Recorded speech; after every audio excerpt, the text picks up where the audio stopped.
Girius, இது நம்ம family.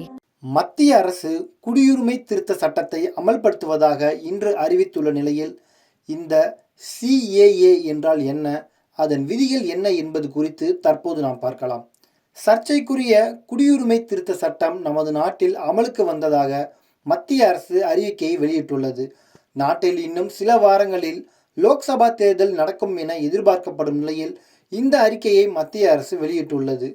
1955ஆம் ஆண்டு குடியுரிமை சட்டத்தில் திருத்தங்களை மேற்கொண்டு மத்திய அரசு கடந்த 2019ஆம் ஆண்டு குடியுரிமை திருத்த சட்டத்தை கொண்டு வந்தது. இந்த CAA என்றால் என்ன, இதில் யாருக்கு குடியுரிமை கிடைக்கும் என்பது குறித்து தற்போது நாம் பார்க்கலாம்.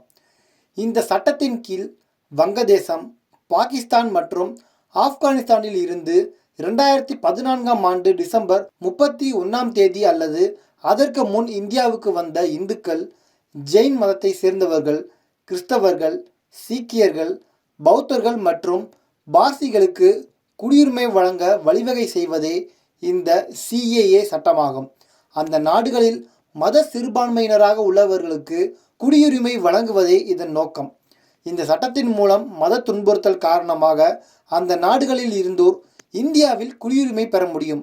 ஆனால் இந்தியாவுக்கு வந்தவர்கள் 6 ஆண்டுகள் இந்தியாவில் இருந்திருக்க வேண்டும். அதாவது தொடர்ச்சியாக கடந்த 1 வருடமும் கடந்த 14 வருடங்களில் குறைந்தது 5 வருடங்களும் இந்தியாவில் வசித்திருக்க வேண்டும். இதற்கு முன்பு புலம்பெயர்ந்தோர் தொடர்ச்சியாக 11 ஆண்டுகளாக இருந்தால் மட்டுமே குடியுரிமை பெற முடியும் என்ற விதி இருந்தது.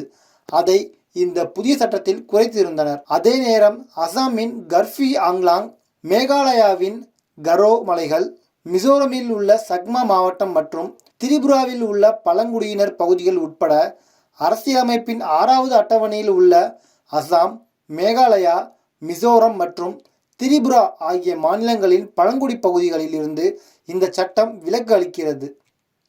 கடந்த 2019 டிசம்பரில் இந்த சட்டம் நாடாளுமன்றத்தில் நிறைவேற்றப்பட்டது. மேலும் குடியரசுத் தலைவரின் ஒப்புதலும் இந்த சட்டத்திற்கு கிடைத்தது. அதன் பிறகு நாடு முழுவதும் இந்த சட்டத்திற்கு எதிராக தொடர்ச்சியாக போராட்டங்கள் நடந்தது. இந்த போராட்டங்கள் பல வாரங்கள் வரை கூட நீடித்தது. இறுதியில் கொரோனா ஊரடங்கு சமயத்தில்தான் போராட்டங்கள் முடிவுக்கு வந்தது. அதன் பிறகு இத்தனை ஆண்டுகளில் இந்த CAA சட்டம் குறித்து மத்திய அரசு எந்த ஒரு அறிவிப்பையும் வெளியிடவில்லை. இருப்பினும் கடந்த சில மாதங்களாக மீண்டும் இந்த CAA குறித்த பேச்சு இருந்தது.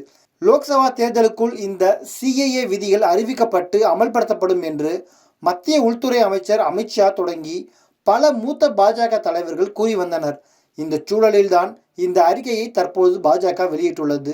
அச்சம் காரணமாக மற்ற நாடுகளில் இருந்து வருவோருக்கு குடியுரிமை வழங்குவதாக இருந்தால் அனைவருக்கும் வழங்கலாமே, இஸ்லாமியர்களை மட்டும் புறக்கணிக்கப்பட்டதாக குற்றச்சாட்டுகள் எழுந்தன.